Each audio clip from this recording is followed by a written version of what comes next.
Hello, I'm Attorney James Betzold, and this is the Prima.Law Podcast. The Prima.Law Podcast is brought to you by Prima.Law, immigration case management software for immigration professionals.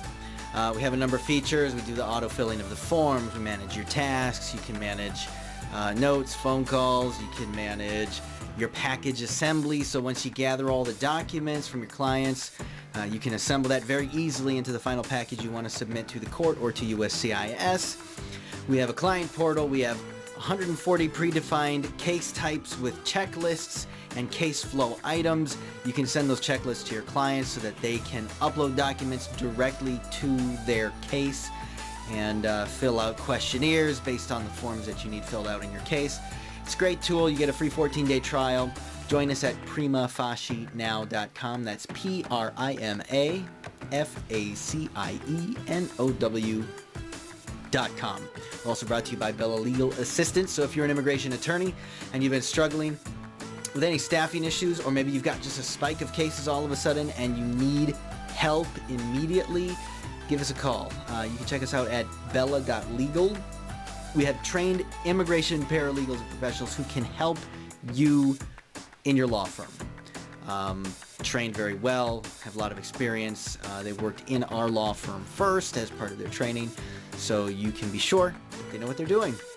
All right, the guest on our show today is one of my friends, Attorney Josh Mikrut, and it's a lot of fun.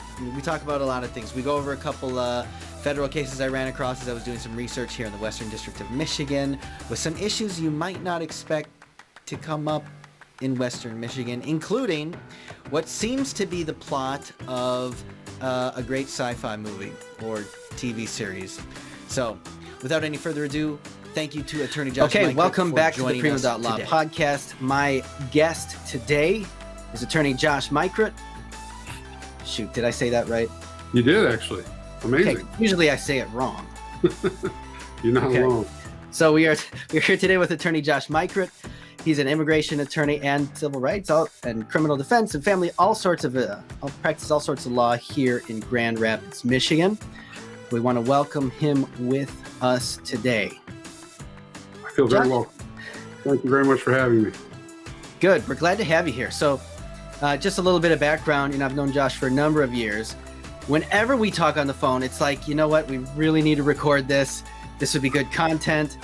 He's such a good talker, has a great radio voice, great podcast voice. And when you have a conversation with someone and then you finish and you're done and you've got that conversation high. Yeah, I do. Yes. Every time we talk, that's how I feel. So oh, wow. That's great to know that going into this.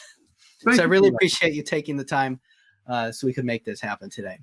Yeah, we don't have any Mexican food that we're conversing over today, which is too bad. It'd be pretty gross if we were eating tacos while we were talking. But I don't know about you, but that's at least a part of the conversation buzz for me. I get a little food buzz mixed with the conversation buzz. Not to say that the conversation buzz is not awesome on its own, but that could lead to a terrible type of addiction, I think. Tacos and Talking with Josh and James. Oh God! Right, there's a new show we can do. It's a great title, but I'm not sure anybody'd want to watch it. Maybe or hear it. Right? It'd be pretty gross. Crunch, crunch, crunch. First.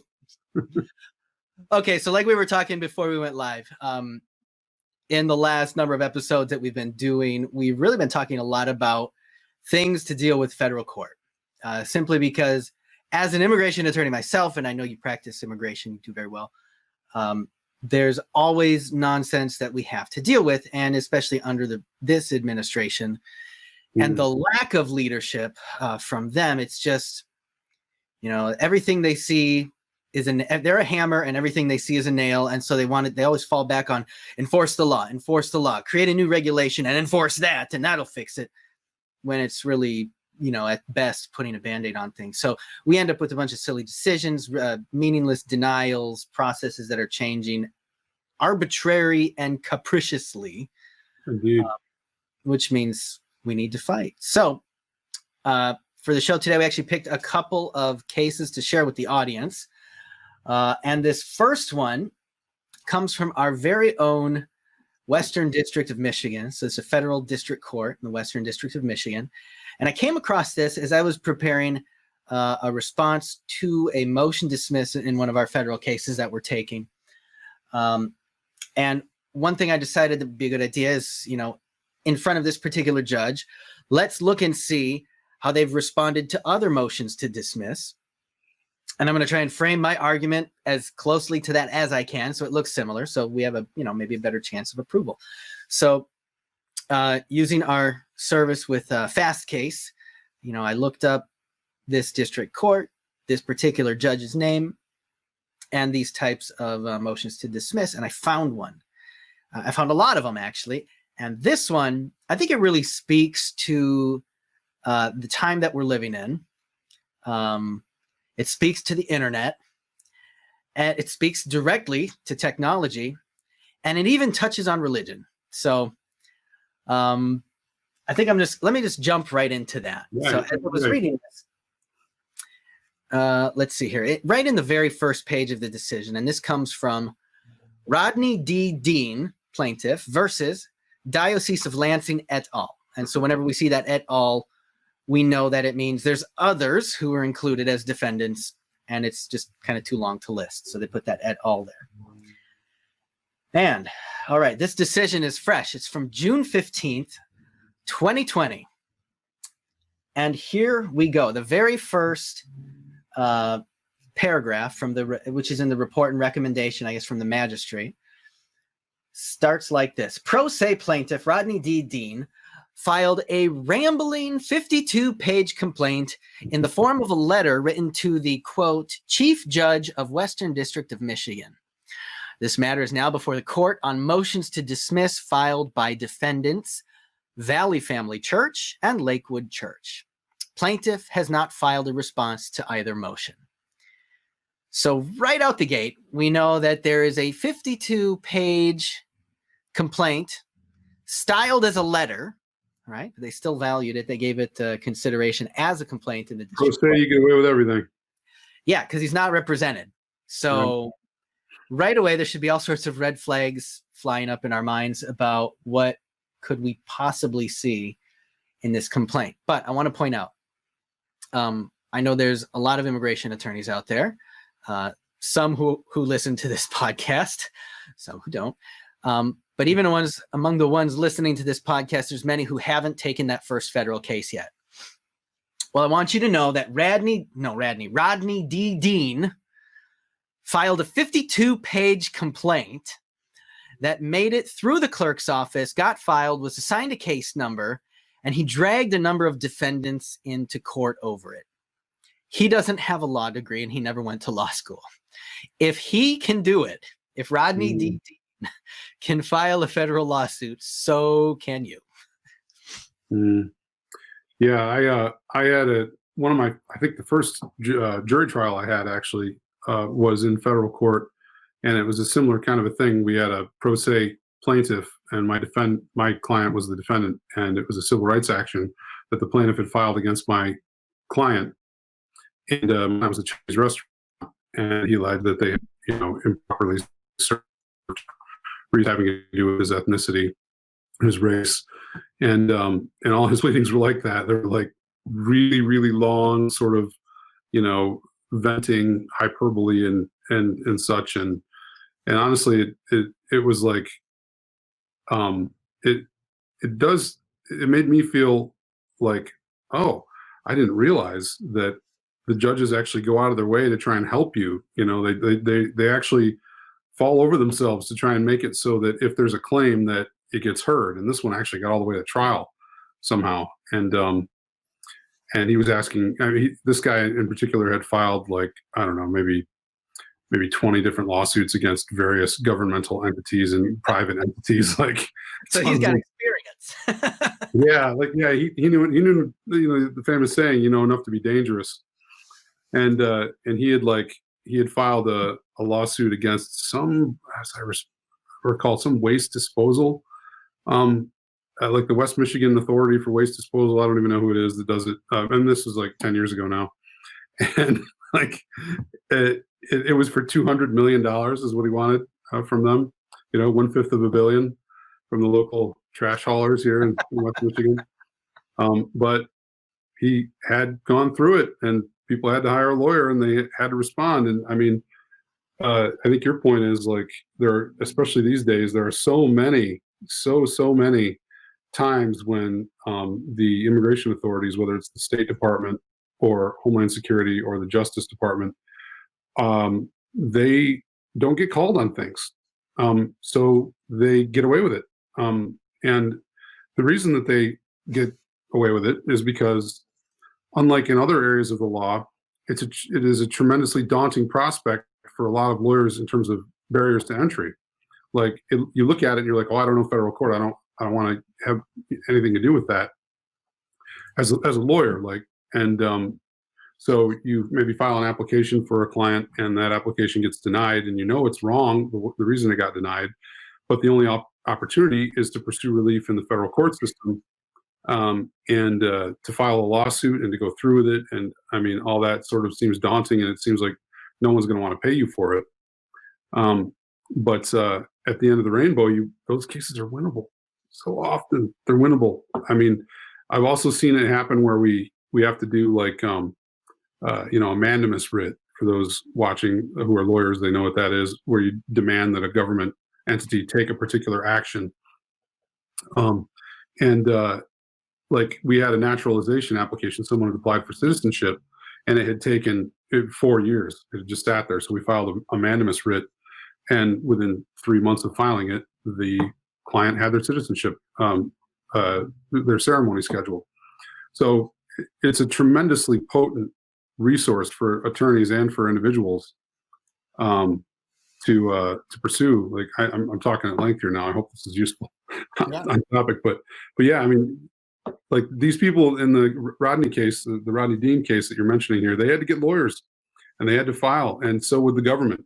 If we're suing Homeland Security or the Justice Department for a mandamus writ or for habeas corpus or for a civil rights action or whatever, yeah, it's a. And the thing is, in this case, afraid of it. It wasn't even really, people in the traditional sense. He sued a bunch of churches, and so what he says here. Let's dive into this a little deeper now. Let me pull it up in front of me. All right, so now the judge is very generous, or the magistrate, or whoever drafted this. He does a whole section on the plaintiff's claims.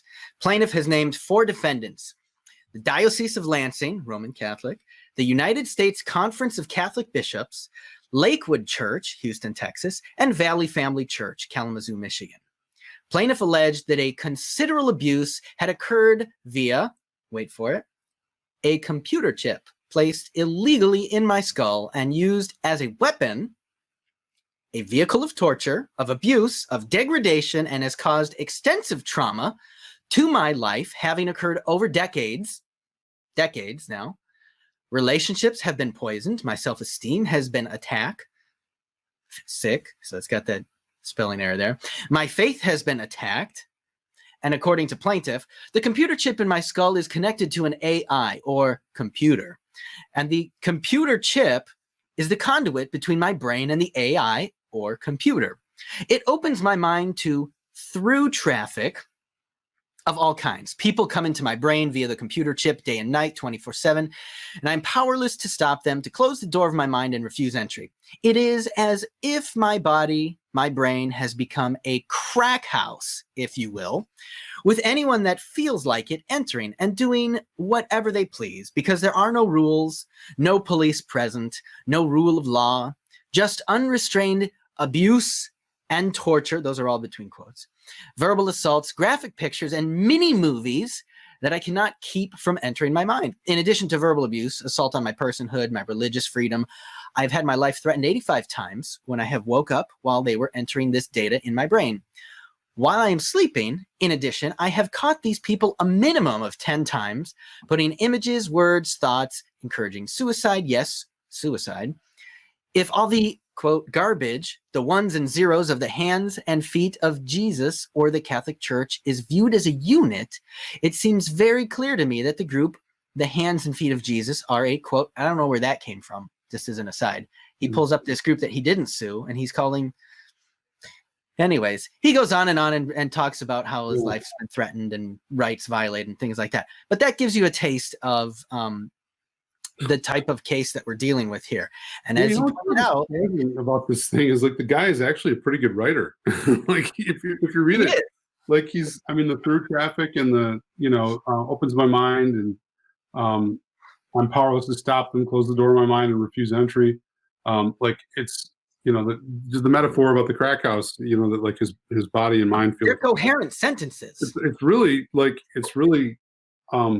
I mean, I read it and I felt sort of sad and worried about this guy because obviously he's got some illnesses, but like, the fascinating thing, as you pointed out, is how respectful the judge is of it. Like he goes through and he addresses each part of it, and it's sort of a thoughtful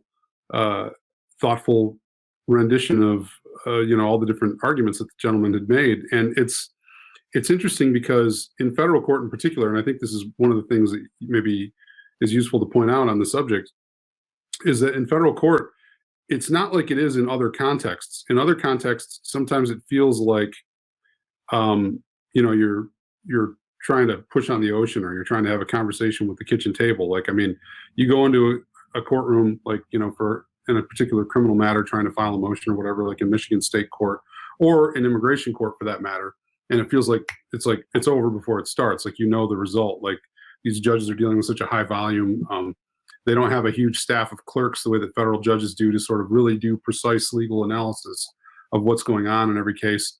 And so you really feel like in federal court, you get a hearing.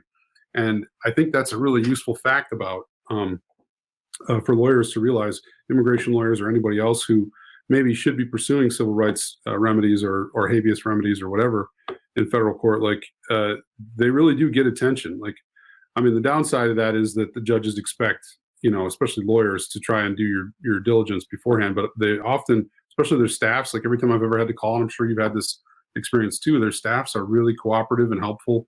The judges' staffs, I mean, you call their assistant, you say, hey, I'm about to file this, I want to make sure I get it right, and they'll talk you through it.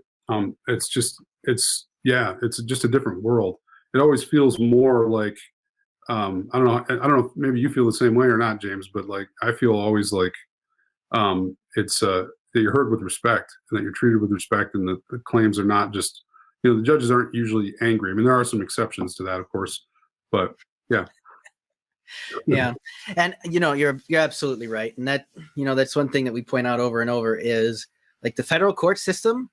I mean, that is straight out of the Constitution. It's had the whole life of the Republic, and even before then, to evolve, the tradition of judges and juries and procedures and fundamental rights. And they have the whole common law system that we inherited with that. Whereas something like the immigration court system is a baby.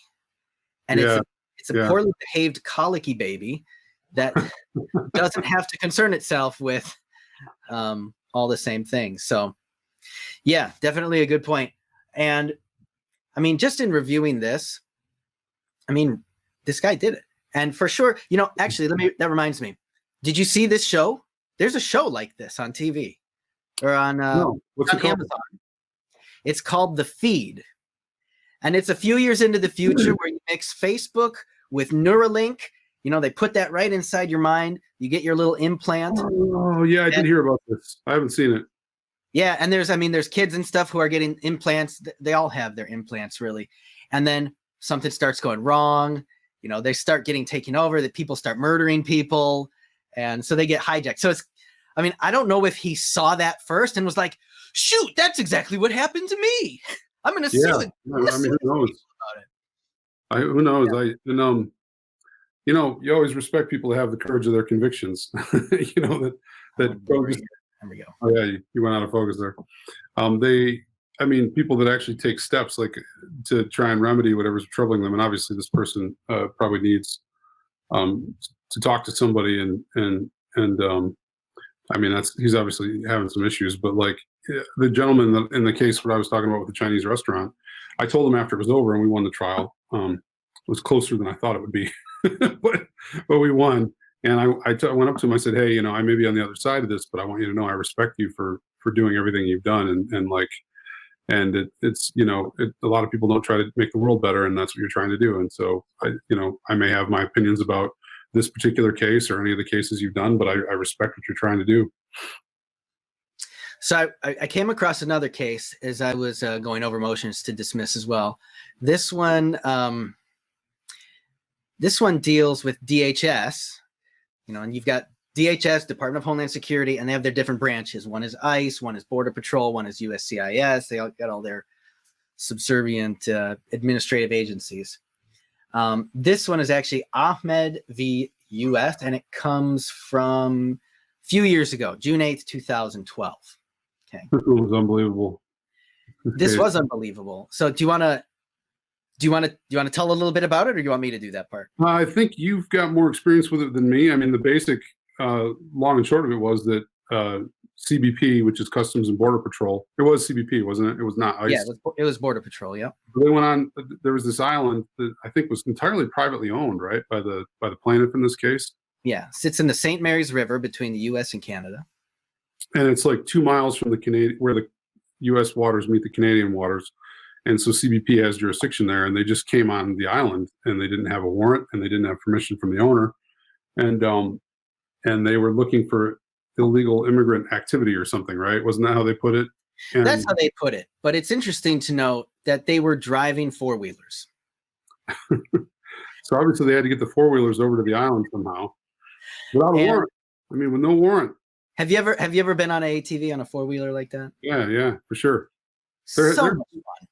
Yeah, they're awesome. They're powerful machines too. I mean, and they can go over almost in. I mean, if you have a decent one, if it's not like there's the sport ones and then there's like the real off-road ones where, I mean, there's the suspension, it just glides, it's nice and smooth. You can go over logs and little gullies, and there's pretty much not a whole lot that'll stop it in its tracks. Yeah, they're tough machines. Like, I mean, they've got horsepower. And I remember I rode one for the first time when I was a kid, and I knocked all kinds of stuff over. Like, not knowing anything about anything, just getting on it. And my aunt's like, okay, now remember last time, like, let's be more careful this time, But so they cruise over to the island on their with their four-wheelers. I mean, they take a boat probably, right? Or I don't know if there's a bridge to it or whatever. Something. I mean, maybe there's a bridge. Yeah. They get to the island. They're cruising around on their ATVs. And I mean, looking for stuff on a private island, right? Josh, you and I both practice in the state of Michigan. We know what kind of caseload comes in to the courts in Detroit. We know what kind of caseload CBP deals with. How many illegal entries via the waterways of the Great Lakes do we typically see? Have you seen any? No. I've never had a client that I'm sure there's guys who try it. Across the Canadian border. I mean, I'm sure it happens, but I've never seen it in 10 years. It's not common. I mean, the only other anecdote I have even about it is when one of my brothers was dating his now wife. She was going to a school in Canada, and so they would meet, I think, like in Port Huron, which is like right on the border there. Yep. She would cross. I've been with her for many years. I love that city. Yeah, and I mean, when they were on the U.S. side, they would find a park or something along the lake, and spend some time together. And Border Patrol would come and be like, "What are you guys doing? Who's in your? Who else is in the truck?" To see if they were smuggling people. They're so bored. Nothing to do. I've got a great story about. I have a client right now who is from Florida, and she's Canadian. Well, yeah. She's living in Florida, but she's Canadian, and I think she might have a permanent residency in the United States as well. She was actually born in Venezuela, I believe, if I'm not mistaken. So she she has a house in Canada that she's in the process of selling. So she drives up from Florida and crosses the border at Sarnia, at Port Huron. Sarnia is the city on the Port Huron, on the Canadian side of the Port Huron, U.S. Port Huron is the city on the U.S. side. Sarnia is the city on the Canadian side, and the Blue Water Bridge connects the two. And so she went across the Blue Water Bridge, went into Ontario, and she was doing something with her house. She comes back. She is over the U.S. border, uses her green card, enters the country lawfully, is over the border in the U.S., in Port Huron, and she's stopped by the police for speeding. And the police at the border, because she's a Hispanic woman, calls CBP. CBP comes with the dogs and they take her back to the border, which is about 15 minutes away, and they hold her for 4.5 hours while they search her car up and down, and the dogs sniff her car. Okay, 4.5 hours this goes on, and then at the end of it, they're like, okay, you're free to go. And I'm like, what is going on where they had probable cause to do this? And this is I told my client that this was an option. Like, well, I actually, never mind. I didn't forget what I said. I didn't tell her anything. Not revealing that in public. I guess I haven't named her, so maybe it doesn't matter. But in any event, like she has options, we'll say, in terms of pursuing relief in the federal court system. But isn't that amazing? That's exactly this story. Like, just total, speeding. Well, you're speeding, therefore you must have drugs. Yeah, you're a Latin woman. You're speeding, Latino, and you have a Florida driver's license and a green card, and you just came back from Canada and you were speeding, which apparently, maybe that's a factor in the probable cause analysis. I don't know, but that doesn't get you probable cause. You and I both know that. Of course not. I speed all the time. I don't traffic in drugs. So do other people. When I heard this, I just had to put my head in my hands. I'm like, oh my God, what is going on? She was legitimately speeding. Maybe she was. I didn't say that. maybe not. We don't know. The allegations are there. Yeah, exactly. There's actually there's these YouTube guys, Canadians, by the way, over in British Columbia, though, so other side of the country here, and they've got these exotic cars, and they drive into the U.S. and then they speed. That's pretty much all they do, is they speed in their exotic cars through California, get tickets, film their traffic stops, and put it on YouTube. Seriously? Yeah. What? Like, are they like seriously exotic cars, like racing cars, like that are super fast? Yep. Fancy supercars. They got like supercars, Hummers. They go like just really fancy ones. And so that amazing. Yeah, and then when they get stopped, so when they get stopped though, we should go do that in Canada. Like we should head to Newfoundland. Yeah. But they always ask, how'd you clock my speed? And sometimes the cops are like, my speedometer, I was following you. Like, oh, so you didn't use an accurate device because you were trying to come up behind me while I was moving. So how did you know how fast I was going? And it's like, come on, guys. You're not going to talk your way out of it like that. Amazing. It sounds fantastic. Yeah. I can talk more about that, but that's a YouTube channel for a separate time. You were gonna talk more about the facts of this case, though. So these guys are on the four-wheelers and they're on the island.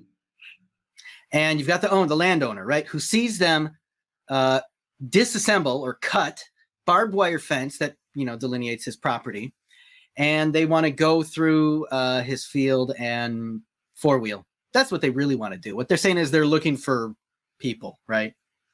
Illegal immigrant behavior, yeah, I guess. Yeah, on the island. If I were you guys, I'd be really enjoying the four-wheeling enough to just not really be obviously they're just having fun. It would be fun. That sounds amazing. Probably. And then the landowner takes out his cell phone. Starts recording. Oh yeah. Picture, hey, you don't have you're trespassing. I want you off of here. And of course, law enforcement, DH or Border Patrol, we can go wherever we want. We can do whatever we want to do, sort of thing. You can't stop us, sort of thing. That's when he gets out his cell phone, right, and starts taking pictures, which they take exception to. But it's not illegal. It's not illegal to photograph an officer or to record an officer, and they're performing their duties. Right. But again, they take issue with this. And one of them, it's like, you're not gonna come here and take my phone or photo. So he gets on he's on his ATV. He speeds toward the guy, and the guy, he gets so close that the guy has to hold on to it, and it sort of like knocks him over. So he essentially knocks over this guy by ramming him with his ATV because he was taking a picture of him with his phone. And this is back in 2012, right? I bet we would see a different reaction nationwide today if it were happening today. Just as a side note, because you have Border Patrol allegedly doing their job, but they're cutting someone's fence. They're going through their field. They have no reason to be there or anything. And so they assault this guy, and then they do it again. So there's like 2 counts of assault of a CBP officer doing this to this guy. And this guy's not on an ATV. He's not armed. He's not brandishing a weapon at them or anything. He's a man with a friggin' cell phone. Yeah, on his own land. Yeah, and I mean, so this case was dealing with, but this was the government moving to dismiss this because of whatever reason. So I think the judge denied the motion to dismiss too, if I recall, right? I mean, it's a long. Let's see. Like 59 pages. And we should probably point out for the record that everything we are discussing is publicly available via the internet. So we're not disclosing anything that's redacted or that's, this is all. This one, you can probably Google this. Defendant's motion to dismiss is granted. Oh, they did dismiss this one. They did dismiss this one. And the complaint as to the remaining plaintiffs is dismissed with prejudice. The plaintiff's motion for leave to file an amended complaint is denied. Order that the plaintiff's motion for preliminary injunction, motion to file additional evidence, denied as moot. I don't want to get into why it was denied. Yeah, I think it's quite a few technicalities, as it always is with us lawyers, right? Well, whenever you sue the government, I mean, they have certain immunities. Yeah, it's hard to get around the immunity. I'm just looking at this. But that's DHS. That's the Department of Homeland Security, which, they've been without a legitimate congressionally appointed head for over a year now. Did they finally confirm Chad Wolf recently? Is that not a thing? If they did, it was in the last day or so, and I haven't heard. Let's do a quick search here. Yeah. Chad Wolf confirmed Congress, DHS. No, he's still acting as of 8 hours ago. Yeah, he was nominated. They had a confirmation hearing, but they did not. I don't think they've voted yet. Yeah, and the problem with him was he was appointed by someone who didn't really have the authority to appoint him to begin with, which was his problem. And then he's acting as the acting one longer than you're allowed to act as an acting one. Oh, is that right? I didn't know that. I hadn't heard that.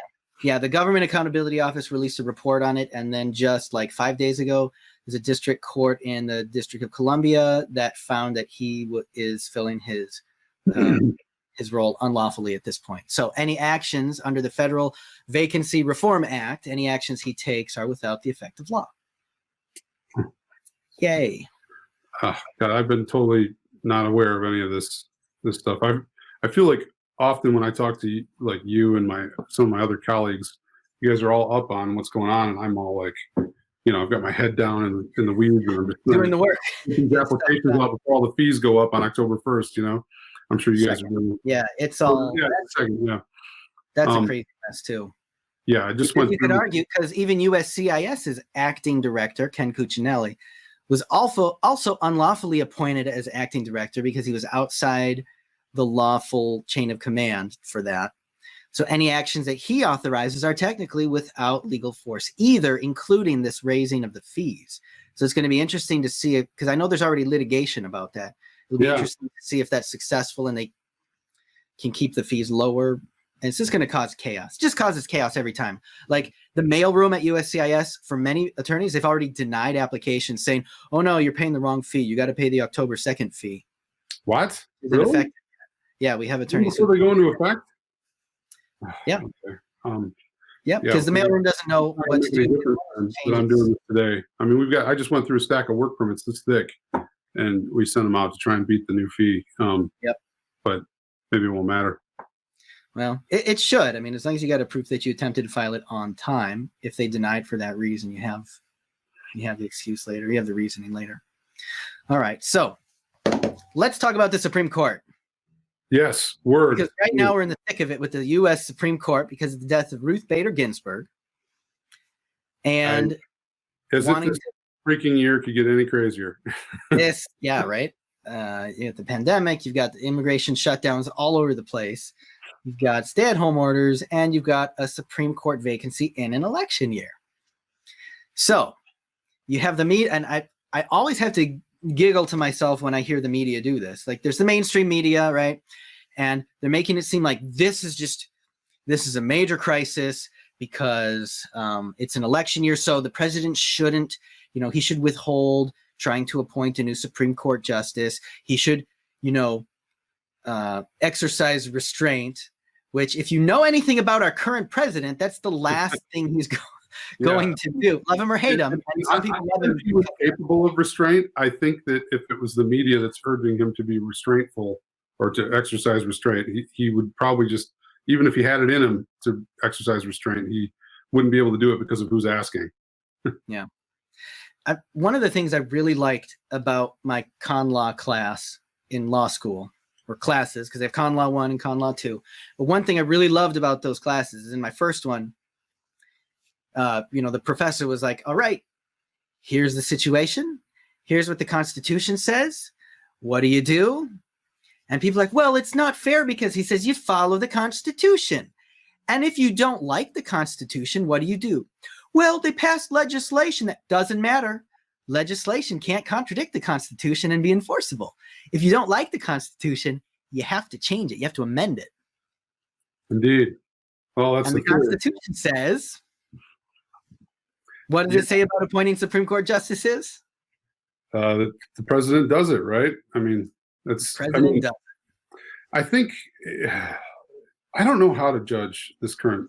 I mean, speaking not about the election generally, but about the Supreme Court in particular, I don't know how to judge no pun intended, what's going on with this situation, because there's the Merrick Garland thing that happened in 2016 where Obama appointed this or nominated this justice, and then the Senate refused to take it up. And at least part of the rationale was because you had the Senate controlled by Republicans and you had a Democratic president, that no opposite party nominations had been approved since the 1880s. And then you also had the idea tied to that you wanted the people to be able to vote on it because it's a presidential election year. And so this year, I guess the Democrats are upset. I mean, I think they're upset for a number of reasons, but at least one of them is because this apparently looks like hypocrisy. I don't know that it looks like hypocrisy to me, but I think the court has been politicized so much that neither side has their hands clean in this kind of a situation.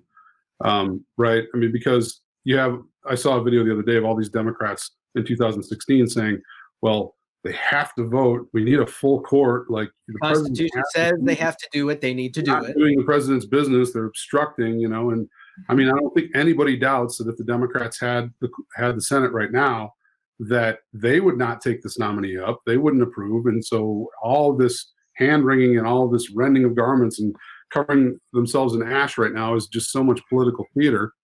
And it was probably the same when a lot of the Republicans did it in 2016. It's just about power, and it's sort of gross. I mean, I don't want to land on that being the conclusion.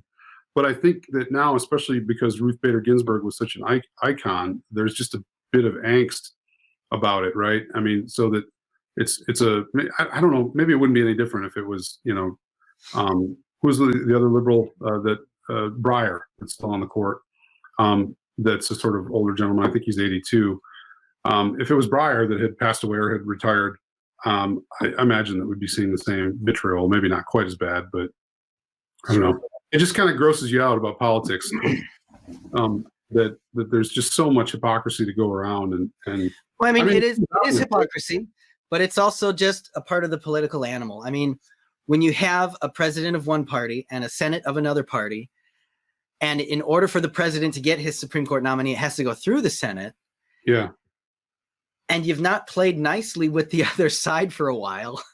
Yeah. They're not going to bend over to do you any favors. I think that's been true going both ways. I mean, I don't think either side has played nice with either side. Now, I mean, if they were strictly looking at the Constitution and saying, all right, we took an oath to uphold the Constitution, we need to do what the Constitution says. Yeah, you would have had the Senate hear the nomination for Merrick Garland.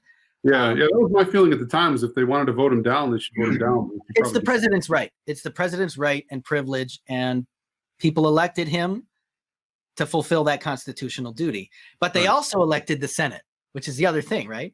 It's not elected by the states anymore. These senators are directly elected by the people. Yeah, yep. I couldn't agree more. So it's a practical reality. You're not going to get your appointee through if you're a different party from the Senate and you're close to an election. If they can drag their feet legitimately, if they can make it look like, well, there's just really to do it. they'll do Yeah, it. I think part of this got fouled, FOULED,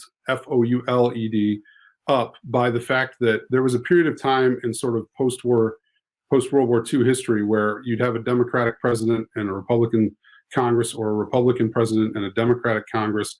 And I don't think that abortion had entered the landscape. I don't think Roe v. Wade had entered the landscape at that point. And so there was a broad sort of, not consensus, but like if John F. Kennedy nominates a Supreme Court justice and the Republicans control the Congress, that they would just approve it. Like, and it'd be overwhelming. It'd be like, 85-10 or like 97-3, which I think is what it was when Ruth Bader Ginsburg got confirmed by a Republican Congress, right? I mean, I think that idea is a sort of leftover from a World War II, pre-Roe versus Wade, post-World War II, pre-Roe versus Wade era, when if you have opposite parties, they would still approve often, not in an election year. We didn't see that.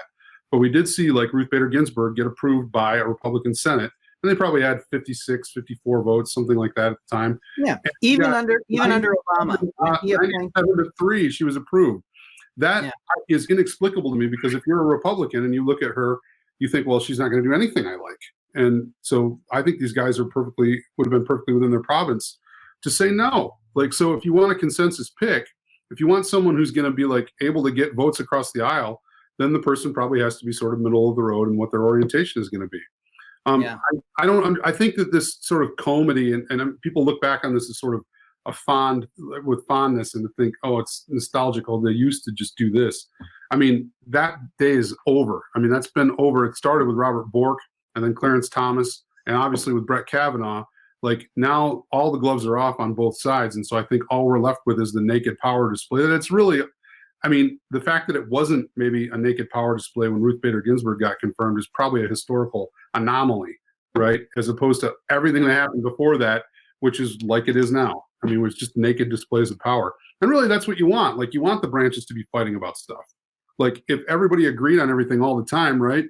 I mean, then you'd have a dictatorship. Like, you'd have. And I mean, you got to remember that the founders, when they drafted the Constitution, they did that intentionally. They wanted, well, at the time it was the senators represented the state legislatures. That's how they were elected. But they wanted the state legislatures, or some modicum of representation of the people, to have a check on who gets appointed to the Supreme Court. And when you've got that division where you've got a Republican president and a Democratic Senate, or a Democratic president and a Republican Senate, it acts as a check if they drag their feet. And they can do it because they're the Senate, and they're the only ones who can make their own rules. They can't be taken, typically, they can't be taken to the Supreme Court, because the Supreme Court's just going to say what they said in, was it Bush v. Gore? They're like, look, we're the court. You guys have your stuff to figure out. The House, the Senate, they got to figure out their own rules. We're not gonna second guess that. We're gonna do the court stuff. Yeah. I mean, if that's your interpretation of how they behaved, especially in Bush versus Gore, I feel like all the different entities, they've always been jealous of each other's power. So you have the courts encroaching on legislative powers. You have the executive encroaching on judicial powers. The immigration courts are a great example. They're not part of the judicial system. They're part of the executive. They're under the president. They're part of the Department of Justice, which is run by the Attorney General. There's a lot of sort of inbreeding amongst the branches, and like they always sort of have their own prerogatives that pull apart, even while they're sort of sharing resources. Like, it's healthy, I think, for these different branches to be pulling at each other and just to try and be jealous of their power. I mean, it seems like if we're looking at where we are in history right now, the judiciary has been very good at arrogating power to itself, as has the president.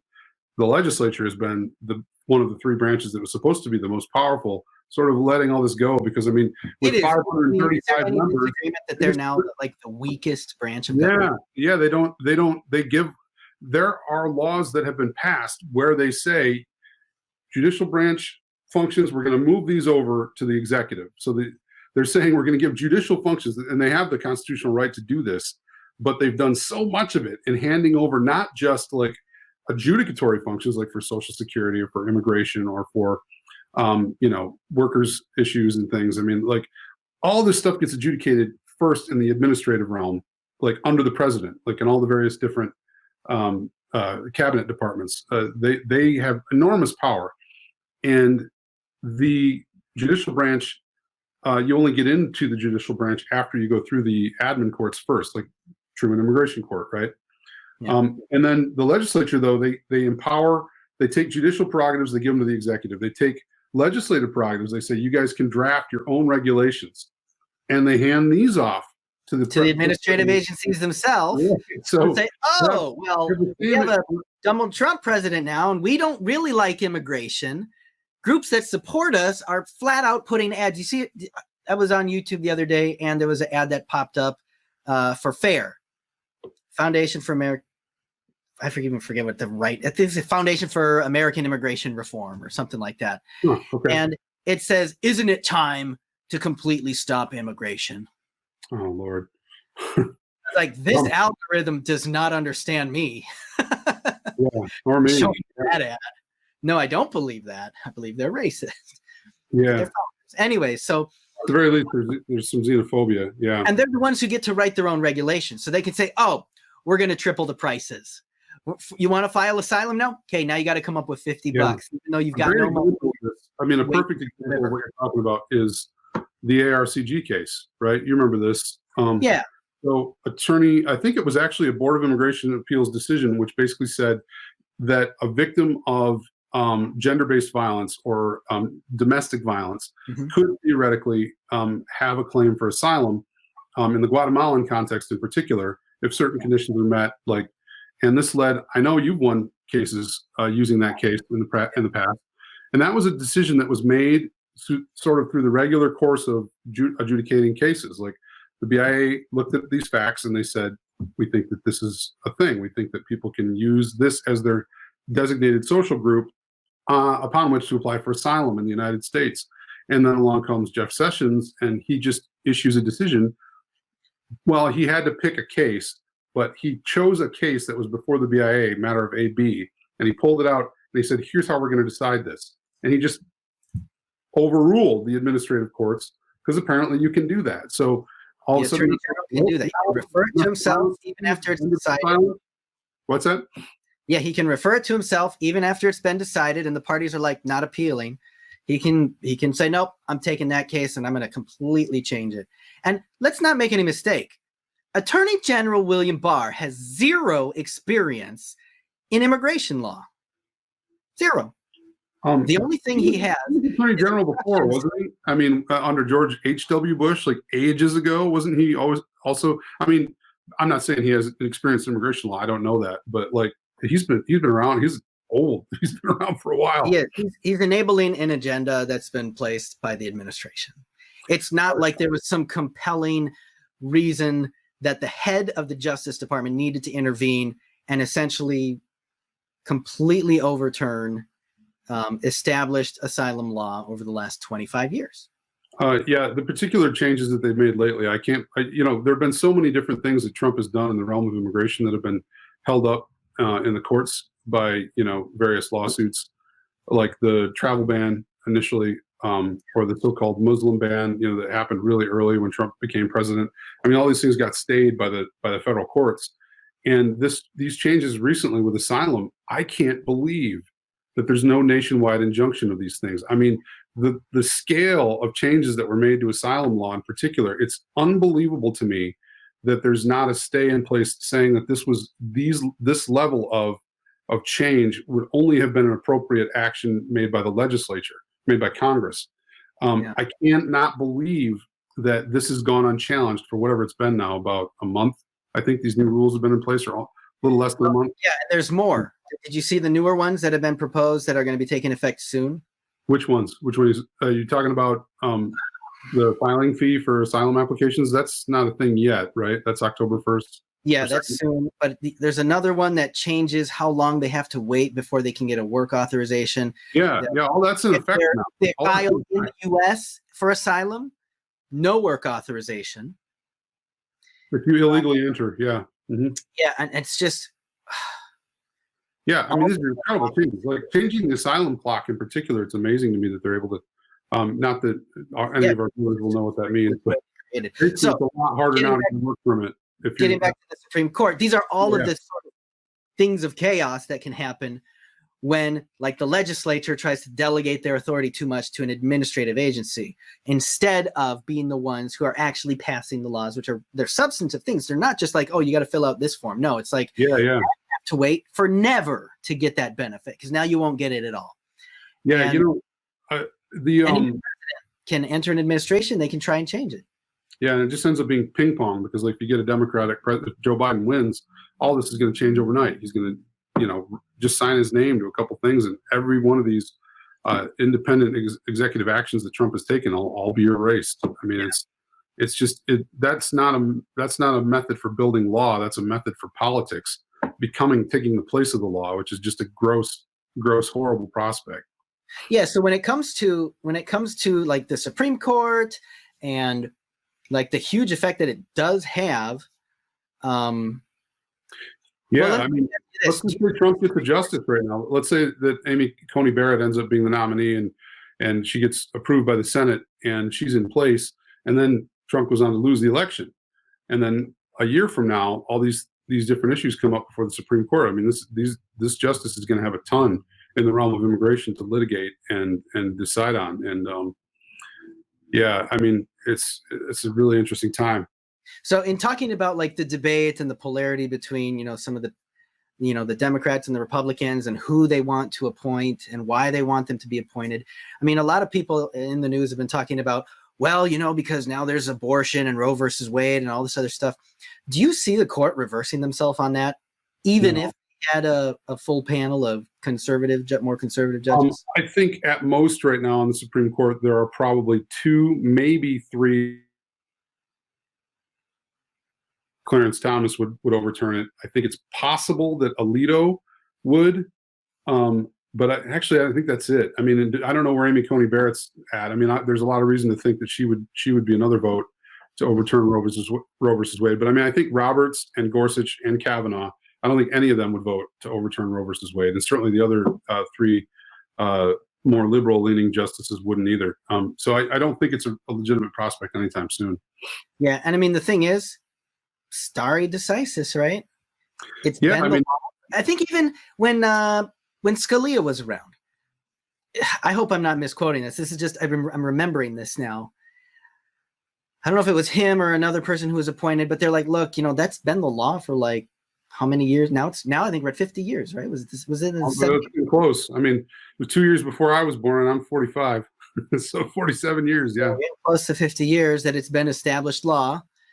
It sets a pretty bright line for when you can and when you can't. And I mean, that the fact that there has to be some sort of line, at least there is one. And I don't know. I mean, it doesn't seem like Roberts just did something very interesting with one of the cases. I think maybe it was in a case related to the Affordable Care Act just this term, where he voted one way when he was in the minority, and it was a 5-4 decision. He voted in the minority, so he lost the case, and he had a whole dissent. He wrote a dissent explaining his reasons for why he didn't do what the majority did, and then the case came back around in almost exactly the same form, and he votes the other way, and his entire rationale was because now we have to respect the precedent. Even though I didn't agree with it at the time, I have to agree with it now because it's been established by the court. I don't want to just overturn something that happened 3 years ago. And I think at this point, that's crazy to me. That's crazy that you would vote against how you voted last time because of stare decisis. I mean, it just sort of, again, begs stare decisis, if it's going to mean anything, should have more than just a 5-4 decision behind it. You know what I mean? Like, if you're going to have a decision that binds future generations of the court, it shouldn't be a close 5-4 decision. Like, it feels like there should be some rule or something that something doesn't get stare decisis until it reaches like a 6-3 majority or a 7-2 majority or something. I don't know. I mean, that's probably a good idea. But look, stare decisis, it's a tradition. It's not a law. Yeah, exactly. Yeah, you can overturn there's plenty of decisions that have been overturned. Brown versus the Board of Education.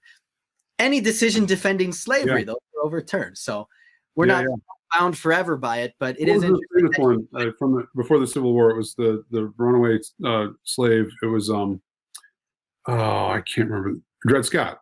Yeah, where that got overturned. it was a terrible decision. So the court is often wrong about things. Plessy versus Ferguson, too, I think was, if I'm not mistaken, I hope I'm not wrong about this, that was the case that the Supreme Court decided where they said it's perfectly okay to do separate but equal. Sometimes it takes 100 years to iron things out. Yeah, true. True. Oh, man. So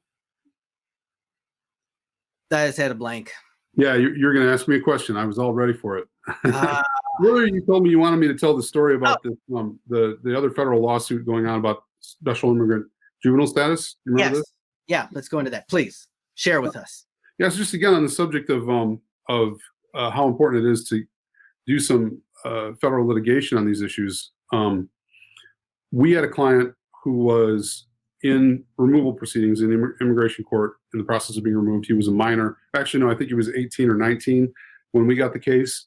But he had been basically approved, or he was eligible for a particular benefit called special immigrant juvenile status, which I won't try to explain right now completely. But the basic idea was if you have someone who's been abused, abandoned, or neglected by one or both parents, that they can then, if they can be brought under the probate court or family court jurisdiction of a local, of a state court. Like, so in this case, my client applied for a guardianship in California. And California law, unlike most of the other states, allows for someone to get a guardian until they're 19, I think, instead of 18. And so he was one of these cases that got a guardianship after he turned 18, and the probate court judge that gave him the guardianship found that he had been, I think, either abused or abandoned by one of his parents. I can't remember which right now. But he then applied to get designated. He applied to the federal government to be designated as a special immigrant juvenile, which would have given him a path to getting a green card in the United States and permanent resident status here. He's in court, immigration court, being removed, or he's in the process of, the government's trying to remove him. And USCIS, which is the agency that processes, a lot of people out there that listen to this might not know that, like, there's so many different agencies that control immigration-based decisions. The courts are one. ICE is like the immigration police. CBP is like the immigration police at the borders and at airports. And USCIS is a huge entity that's part of the Department of Homeland Security that processes applications. Well, the rule has always been that you have to be 18, younger than 18 when you get your probate court order establishing a guardianship for you. So California, by their law being different, USCIS started denying these cases. So my client was part of a federal lawsuit, a class action suit, where they sued his attorney is out of California, sued USCIS saying you have to approve these cases even though he got his guardianship after he turned 18. After he turned 18. And so USCIS says no, and they resist it. And then there's ultimately a settlement, and the federal court that controlled the case agreed with that our client, my client, and others should have, and I was not involved at the point in time when the class action was going on at all. None of my team was involved at that point.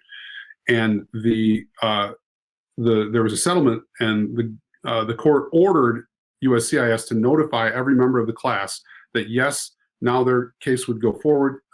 They were mandated to notify them that they would still be eligible for special immigrant juvenile status, even though they had initially denied.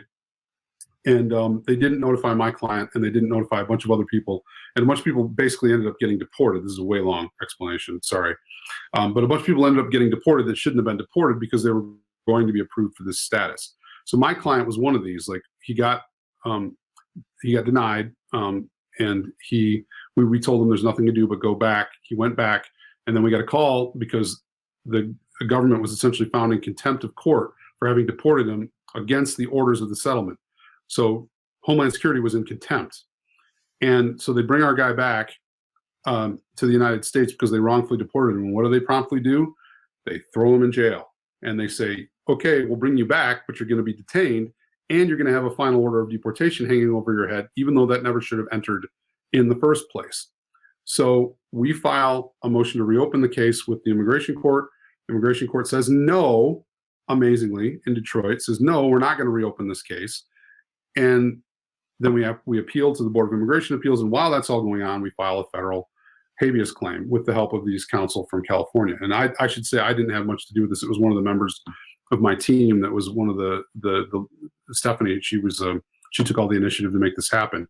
But we filed this habeas claim, and we just got news yesterday that our client is the federal judge in Detroit ordered that the immigration court give him a bond hearing within 14 days or something like this. So it's a huge win, and he's been in jail for 7 months now, I think. Shoot. They were the ones that brought him back because they screwed up. They were in contempt of court. They bring him back to the United States after they illegally disobeyed the order of a federal judge. And then they keep him in detention, right? And then they refuse to reopen his case when it never could have been closed. And so not only did they disobey the judge, and then they followed the law sort of by bringing him back, but then they throw him in jail with a final order of deportation over his head. And they were going to deport him within 2 or 3 days if we didn't file this habeas claim. So it was something I didn't necessarily want to get involved with. I was scared of it, and Stephanie had to talk me into it. And still, it's been hard. But we just got the word yesterday that it's actually going to work out, and that's why the federal courts are really an indispensable resource for righting these wrongs. And this was a pathetic, disgusting, ridiculous wrong. I mean, they had agreed that they were wrong to deny the application in the first place, which has now since been approved. And he's going to get a green card now. He's sitting with outside the country. Go ahead. They approved his SIJS application. Oh, just recently. Well, actually, no, excuse me. It got approved a while ago now, but his visa just became available just recently. So they've been holding him detained? So I'm getting the timeline a little bit mixed up here. Before, I don't remember exactly when it was. They initially denied the application. After the lawsuit, they put it back in the hopper. And I don't remember at what point exactly it got approved. I think it actually got approved maybe it got approved. If Stephanie was here, she could tell you exactly, but I think it got approved fairly recently, the application to designate him as a special immigrant juvenile, but I think they backdated it to the date he originally filed it, so he didn't have to wait long for a visa. So I think it had been denied, or held up. It's supposed to be adjudicated within 90 days or something when you submit an I-360, and they held it up and held it up and held it up. So maybe they didn't actually deny it. Maybe they just held it up and they didn't process it and they just let it sit there. And then they finally approved it. And then by the time his priority date actually backdated to the date he originally filed, and he was close to already getting a visa, which normally takes, if you're from Guatemala, 3 or 4 years. Yeah. So a visa became available for him last month. But normally what happens is that if you get an approved I-360, the court will let you just keep getting continuances, and they won't try to deport you. They're not supposed to. By law, They're supposed to let you stay here so you can get the green card. And they didn't do that. I can't remember exactly how all the events worked together, but the bottom line was that the government never should have deported him in the first place because he was going to get his green card. And then they held it up, and then they bring him back and they keep him in detention, even though it was their own, with an order of deportation over his head that never should have entered in the first place based on the judge's order. I'm totally not explaining this well at all. But the bottom line was they put somebody in jail with a deportation order after bringing him back to the United States for no reason. And we had to go to federal court to fix it. That was such a ridiculously long explanation, James. I'm sorry. I'm glad to hear that habeas one worked out.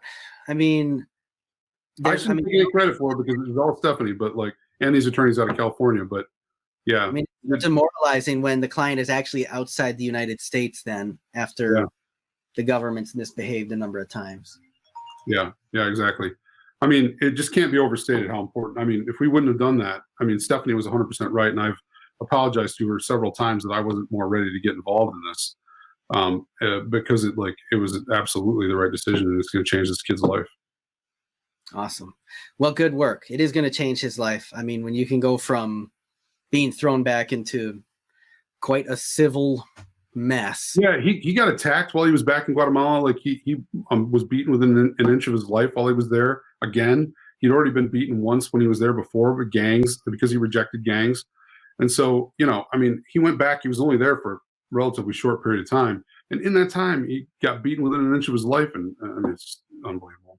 Crazy. Well, like I said, that changed his life. That's good work. Congratulations on the win. Yeah. All right. Well, we're over an hour now. We're over an hour. I want to thank you. Yeah, you were right. We just always have so much to talk about every time we get together. Yeah, there was more topics. We could have talked about that other case we were talking about. We could have talked about work-life balance during the pandemic, during the summer, what it's going to look like this fall. God. Well, maybe next time. Because I think among all the people I want to talk to about that, you're one of the more interesting ones who I think has some really good perspective on some good practice, some best practices, just maintaining all that balance. But again, thank you for joining us today. I'm going to make you commit right now to join us again. Absolutely. Anytime I get to talk about this stuff, especially with you. That's a contract. That's legal binding. An oral contract is valid and binding. I think there's consideration in the air here too, somewhere that'll feed the buying, as it were. Consideration is you're on the podcast now, so that's consideration.